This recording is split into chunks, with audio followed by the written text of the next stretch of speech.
आपकी अदालतमध्ये election expert Prashant Kishor यांच्यावर आरोप आहे की यांनी लोकांची दिशाभूल केली आहे. प्रशांतजी, जेव्हापासून लोकसभेचे निर्णय आले आहेत, लोक मला विचारतात की तुमचे असेसमेंट चुकले कसे काय?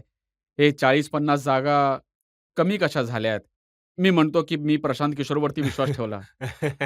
तर लोक बोलले की बोलवा त्यांना आपकी अदालतमध्ये. आता बोलवलं आहे, आता सांगा. नाही, बरोबर आहे. स्वाभाविकपणे लोकसभेची निवडणूक इतकी मोठी निवडणूक आहे. मोदीजी देशाच्या प्रधानमंत्रीला निवडायचं आहे, तर त्यावर लोक विचारतातच. आणि त्याला घेऊन जे माझे असेसमेंट आकलन होते, मी 5 महत्त्वपूर्ण गोष्टी रजतजी सांगितल्यात. पहिली गोष्ट तर मी हे बोललोय, की निवडणुकीचे निकाल काहीही असो, जे बघण्यातून वाटले आहे, मोर ऑर लेस बीजेपी परत येत आहे आणि एनडीएची सरकार बनेल, मोदीजी प्रधानमंत्री बनतील. हे माझे दुसरे आकलन होते, की जितके वोट शेअर बीजेपीला पहिल्यापासून आहेत, त्याहून जास्त किंवा कमी वोट शेअर कायम राहतील, वाढणार नाहीत, घटणार नाही. तर जे निवडणुकांचे निकाल समोर आले आहेत, त्यामध्ये 36% च्या आसपास मतं आलेत, पण 0.7% कमी आलेत मागच्या निवडणुकीपेक्षा, 2019 पेक्षा. तिसरी गोष्ट जी मी बोललो, की त्यांचे सीट 300 येतील, तर 240 आले, जे की माझे आकलन जिथे चुकलं. चौथी गोष्ट मी ही बोललो, की जनरली पूर्ण देशांमध्ये असं दिसतं, की मोदीजींच्या सपोर्ट इंटेन्सिटीमध्ये जी कमी आली आहे, ती खूप व्हिजिबल आहे. डेटामध्ये, त्यांच्या व्ह्यूवरशिपमध्ये. जी इंटेन्सिटी आम्ही लोकांनी 2014 मध्ये, 2019 मध्ये बघितली होती, ज्याला तुम्ही अंधभक्ती म्हणू शकता, त्यामध्ये कमी आली आहे. पाचवी गोष्ट आम्ही लोकांनी ही सांगितली, की भले कोणाचंही सरकार जेव्हा आपण मोदीजी जितके पण एम-पी सोबत सरकार बनवतील, सरकार बनवल्यानंतर तिसऱ्या टर्ममध्ये मोदीजी दुसऱ्या आणि पहिल्या वेळेपेक्षा कमजोर प्रधानमंत्री सिद्ध होतील. कारण की देशामध्ये जमिनी स्तरावरती रुरल डिस्ट्रेस, शेतकऱ्यांच्या ज्या समस्या आहे, rural distress and growing inequality हा खूप मोठा विषय बनेल. आणि एक अंतिम अजून एक गोष्ट मी बोललो, की उत्तर प्रदेशची जी रणनीती आहे, तिथे भाजपा आणि संघाचे नेतृत्वासाठी एक मोठे आव्हान असेल, रिस्पेक्ट ऑफ नंबर्स. आता या 6 गोष्टींमध्ये एक गोष्ट जी माझी चुकीची ठरली, ज्यावर लोकांचं लक्ष देखील असेल आणि असायला हवं, की दादा तुम्ही बोलले होते, की कमी किंवा जास्त त्यांना 300 सीट येतील आणि आल्या 240. स्टॅटिस्टिकली 3-4% लोक चुकीचे आकलन करू शकतात. परंतु हे 10% आकलनाची चूक आहे. तर ही माझी चूक आहे. माझं जे अनुमान होतं, वोट शेअर ठीक होते, एनालिसिस ठीक होतं. परंतु जे अनुमान आमच्या लोकांचे होते, की 300 सीटच्या जवळपास भाजपाचे येऊ शकतात, येतील, ते 240 आलेत. त्याचे खूप सारे कारण असू शकतात, ते का आले. परंतु आमच्या दृष्टीने मी तुम्हाला इतकं सांगू शकतो, की आकलन करणारे लोक कोणी देव नसतात. तुमच्या डेटा आणि स्टॅटिस्टिक्सच्या एक मर्यादा असते. त्यात करत असलेल्या दुनियामध्ये कोणी असं नाही म्हणू शकत, की 100च्या 100% माणूस बरोबर असेल. मला जे लोक आज बोलत आहेत, की "दादा तुम्ही चूक केली. तुम्ही तर बीजेपीची मदत करत होते, जनतेची दिशाभूल करत होते." काही लोक असे म्हणणार आहेत. हे लोक तेच आहेत, ज्यांनी बंगालमध्ये जेव्हा मी बोललो होतो, की भाजपाला 100हून कमी जागा मिळतील, तर आमचे चीअर लीडर होते, टाळ्या वाजवत होते. मी हे बोललो, की भाजपाला 100हून कमी जागा मिळतील. आता भाजपाच्या 15 देखील येऊ शकतात, 95 देखील येऊ शकतात. आले 77. स्टॅटिस्टिक एक मर्यादा आहे, परंतु तरी पण माझी चूक आहे. मला अजून माझ्या असेसमेंटला चांगलं करायला हवे तर होते. फक्त तुमच्याकडून चुकी झाली आहे की बाकी लोकांकडून चुका बघा, झाल्या आहेत? चूक खूप लोकांकडनं झाली असेल. त्याचं एक कारण मी तुम्हाला सांगतो, की काय आहे. तुम्ही तोच डेटा ॲनलाईज करता, जो तुमच्याकडे येतो. आणि जेव्हा खूप मजबूत सरकारबद्दल आकलन होत असते, सर्व्हे होत असतो, तर there is something called fear factor. तर एकतर लोक चुकीचं सांगतात तुम्हाला. त्यांना मत द्यायचं असतं कोणत्या दुसऱ्याला, परंतु भीतीमुळे त्यांना असे पण वाटतं, की हे तर भाजपाच्या मतांचा डेटा कलेक्ट करणारा माणूस आहे. मी असे समजतो, की मी सगळ्यात सेफॉलॉजिस्ट आणि जे लोक डेटा काम करत आहेत, त्यांच्या बिहाफ त्यांचा स्पोकपर्सन नाहीये. परंतु ही चूक यासाठी होऊ शकते, की खूप वेळा आपण सर्व बघतो, की फिअर फॅक्टर असतो, ज्याचा आम्ही लोक इलेक्शनमध्ये वापर करतो. तर ते एक फिअर फॅक्टर राहिले असेल आणि दुसरे हे जे परसेप्शन आहे, हवेची दिशा, की मोदीजीच येत आहे. तर ज्यांना नाही पण द्यायचे, ते आपल्या मनामध्ये बोलतात, की विचारतात त्याला देखील कोणाचे मत कोणाचं सरकार बनते, तर मोदीजीच बनत आहेत. तर त्या नाही, इनपुटला खूप असे ते लोक पण होते प्रशांतजी. ते म्हणत होते की 4 जूनला नक्की लिहून घ्या, मोदीजी प्रधानमंत्री नाही राहणार. नाही बघा, ते तर ठीक आहे. मी म्हणतो आहे, की जसं की आमच्या आकलनामध्ये 6 बिंदू आहेत. त्यामध्ये 5 बरोबर आहे, 1 चुकले आहे. जागेमध्ये 10% ऑफ आहे. परंतु ज्यांची गोष्ट तुम्ही करताय, जे आज हे म्हणतात, की दादा प्रशांत किशोर यांच्याकडनं चूक झाली आहे किंवा अन्य लोकांकडनं चूक झाली आहे. ते आपले रेकॉर्ड नाही सांगत आहेत. जसं तुम्ही म्हणताय, की त्यांनी म्हटलं, की आम्ही प्रधानमंत्री बनू, मोदी नाही बनणार किंवा भाजपाला एक 100 जागा येतील. तर जर तुम्हाला ऑब्जेक्टिव्हली असं काही करायचं असेल, तर कोणी बोलले असेल 270 किंवा 300 आणि आले 240 आणि कोणी बोलले की 150 येतील आणि आले 240. Who was closer to the reality? पण हे काही वन ऑफ मॅनशिपवाली गोष्ट नाहीये. त्यांच्या आपल्या आकलनाच्या पद्धती आहेत. मला हे मानायला काहीच हरकत नाही, की दादा मी जे आकलन केले होते 300चे ते बरोबर नव्हते. परंतु जे ओव्हरऑल असेसमेंट आहे, ते फक्त निवडणुकीच्या पहिलं नाही, मागच्या 5 वर्षात जितके पण इंटरव्ह्यू मी केले आहेत, प्रत्येक ठिकाणी मी हे सांगत आलोय, की मोदीजींच्या सपोर्टमध्ये घट झाली आहे आणि बघा, मग ते असेसमेंट चुकीचं असू शकते, परंतु तुम्ही तर राजनीतीचे जाणकार आहात. आतील बाहेरील सगळी माहिती आहे. लोकांना माहिती हवी आहे, नक्की झालं काय? की 400 पारच्या नाऱ्याने नुकसान करून टाकले? बघा 2-3 गोष्टी ज्या या सगळ्यांना दिसत आहेत. एक तर over dependence on brand Modi. हे लोकांना माहिती आहे, की हा माणूस प्रसिद्ध आहे. लोकांना माहिती आहे, की जनता नाराज आहे. तरी पण लोक म्हणतात, की शेवट येता-येता मोदीजींच्या नावावर मतं पडतील. आणि कुठे ना कुठे 2019 मध्ये जे झालं, की खूप लोकं जे निवडणूक हरले होते किंवा खूप टाईट बॅटल होते. पुलवामा नंतर त्यांना खूप बहुमताने विजय मिळाला. तर लोकांच्या डोक्यामध्ये दॅट वॉज प्लेइंग, की मला गावामध्ये जायचंय, मी उमेदवार आहे भाजपाचा. मला दिसतंय, की समोरून लोकं नाराज आहेत. परंतु मी मानतोय, की लोकं शिव्या देतील, नाराज होतील, परंतु शेवट येता-येता मोदीजींना मत देऊन टाकतील. तर over dependency on Modi. I would say one of major factor. दुसरा हे जे नारा जो 400 पारवाला दिला, तो नारा तर ठीक आहे, परंतु त्याला पूर्ण नाही केलं. 400 पार परंतु काय? विरोधी पक्षांनी त्याला पूर्ण केले, की संविधान बदलण्यासाठी आणि आरक्षण हटवण्यासाठी. याचे पण मला वाटतं, की खूप परिणाम झाले. जर एक क्रेडिट तुम्ही अपोझिशनला देऊ इच्छिता त्यांची स्ट्रॅटेजीला किंवा त्यांच्या कम्युनिकेशनला, तर एक गोष्ट त्यांनी ठीक केली, की हे 400 पारच्या नाऱ्याला त्यांनी संविधान आणि आरक्षण सोबत जोडून टाकले. संविधानापेक्षा आरक्षणाची जी गोष्ट झाली, त्यामुळे समाजातील एक मोठ्या वर्गाला वाटले, की दादा जर यांना ताकद तर द्यायची आहे, परंतु इतकी द्यायची नाहीये, की सगळेच ते का एकदमच मग हा जो प्रचार होत होता, 400 पार होईल तर आरक्षण काढून टाकतील, संविधान बदलून टाकतील, बाबासाहेब आंबेडकर यांची गोष्ट मागे राहील, याचा परिणाम झाला? खूप परिणाम आहे आणि मला नाही वाटत, की कोणत्या अपोझिशनने विचार करून यावर कंपेनिंग यावर केलंय. हे असं झालं, की जेव्हा ते बोलले 400 पार, तर भाजपाचे जे काही बडबडे नेते आहेत, जे स्वतः उड्या मारून म्हणतात, की आम्हाला 400 पार यासाठी हवंय, की आम्हाला संविधान बदलायचंय, नवा देश बनवायचा आहे, विथआऊट रिअलायझिंग की त्यांच्याकडनं चूक होते आणि मग विरोधी पक्षाने त्यांना समजावले. आणि याला ज्यांनी विरोध केला, आम्ही बघितलं की त्यावेळी मोदीजी भाषण देत होते. मुसलमान, मटण, मुजरा, मंगळसूत्र सगळं काहीच घुसवलं होतं. नाही, बघा प्राईम मिनिस्टर यांचं जे राजस्थानमध्ये त्यांनी भाषण जे केले होते, जिथून ज्यांची सुरुवात झाली होती, त्यावेळेसपासून भाजपाचा कोर सपोर्टर आहे. जो मोदींचा फॅन राहिला आहे, मोदींचा मतदार राहिला आहे, त्यांना पण ही गोष्ट प्रधानमंत्रीच्या तोंडातून चांगली नाही वाटली. तेही म्हणतात, की यार प्रधानमंत्रींना हे बोलायची गरज नव्हती. तर मला नाही वाटत, की हे थोड्या जुन्या पद्धती आहेत आणि आजच्या तारखेत ज्या प्रकारची इमेज त्यांनी आपली बनवली आहे, गेल्या 10 वर्षांपासून त्याला मॅच नाही केले.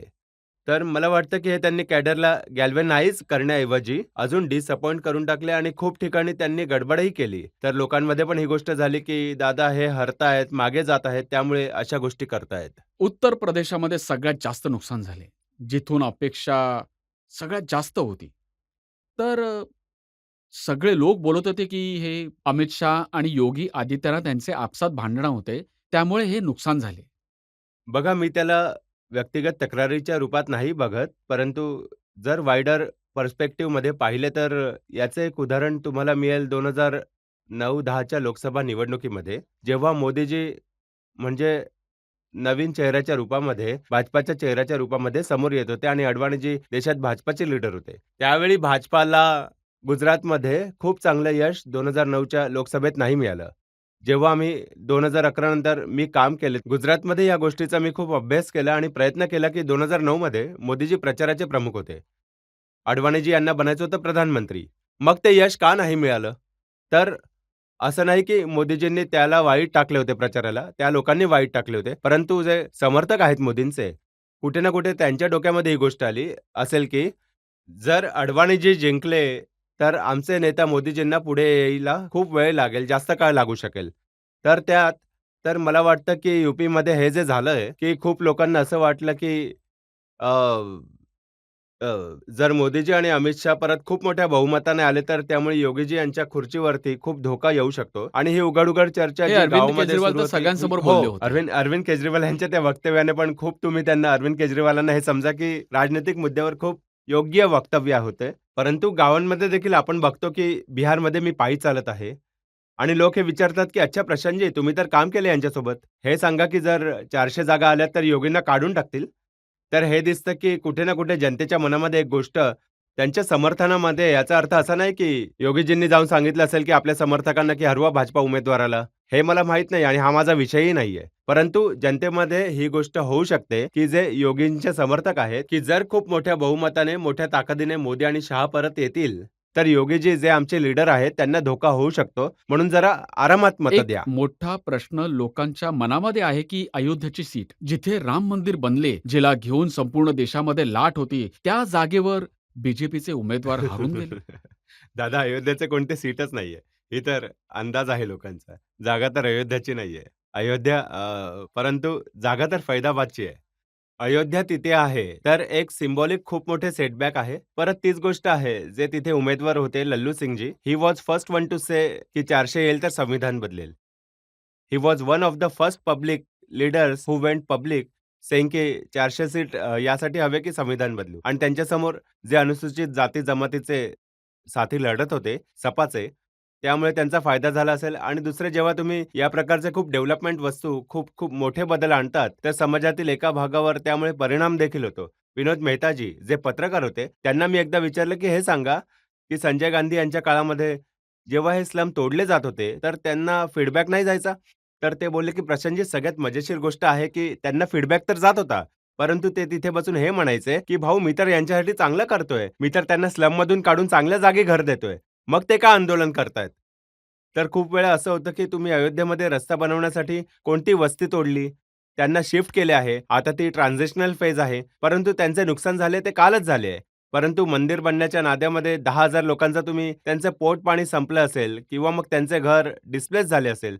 त्या गोष्टींचे पण परिणाम हे खूप तुम्हाला जास्त योग्य वाटतं झाले का, आहे. की अखिलेश यादव यांनी तिकीट वाटण्यामध्ये जातीय समीकरण लक्षात ठेवले, खूप हुशारी केली, बघा हे जनरल जागांवरती पण एस-सी, एस-टी नाही लढवले? हे तर ते नेहमीच करतात जे पक्ष आहेत समाजवादी पार्टी, राजदसारखे जे पक्ष आहेत, त्यांचे जातीच्या आधारावरच जास्त तर यांचे राजकारण होत असते. मी उत्तर प्रदेशमध्ये समाजवादी पार्टीने कशी आपली रणनीती बनवली, कोणाला तिकीट दिलं हे मला माहीत नाहीये. परंतु निकाल हे सांगतात की त्यांना यश मिळाले आहे. तर त्यांना शुभेच्छा मिळायला पाहिजे. काहीतरी चांगले नक्कीच केले असेल, तेव्हाच इतक्या जास्त जागा जिंकून आलेत. काय निवडणुकीच्या आधी केजरीवाल आणि हेमंत सोरेन यांना जेलमध्ये टाकण्यामुळे पण नुकसान झाले असेल? मला नाही वाटत असं, की यामुळे काही नुकसान मला नाही वाटत, की कारण असं काही झालं असतं तर मग झारखंडमध्ये बीजेपी गायब झाली असती. कारण की त्यांना नुकसान राजस्थानमध्ये झालं. बीजेपीला नुकसान महाराष्ट्रामध्ये झालं. तर जर हेमंत सोरेनजी यांना अटक केल्यामुळे भाजपाला नुकसान झालं असतं, तर सगळ्यात मोठं नुकसान बिहार, झारखंडमध्ये पहिलं झालं असतं. राजस्थानमध्ये नंतर व्हायला हवं होतं. तर हे म्हणजे आता जशी आरक्षणाची गोष्ट आहे, आरक्षण, संविधान, बाबासाहेब आंबेडकर यांना घेऊन एक मुद्दा चालला होता. परंतु बिहारमध्ये तर जातीचा खूप परिणाम आहे. नाही बघा, तिथे का नाही? बिहारमध्ये यासाठी नाही, की बिहारमध्ये या सगळ्यांपेक्षा जास्त एक लालू जो फॅक्टर आहे, लालू यादव जो फॅक्टर आहे, लालूजी फक्त बिहारचे नेता नाहीये. मी पहिले पण बोललोय, की इट्स अ फिनॉमिना. बिहारमध्ये मोदी आहेत, नितीश आहे, सगळेच आहेत. जाती आहेत. परंतु एक सगळ्यात मोठा जो फॅक्टर मागच्या 25-30 वर्षांपासून राहिला, तो आहे लालू यादव फिनॉमिना.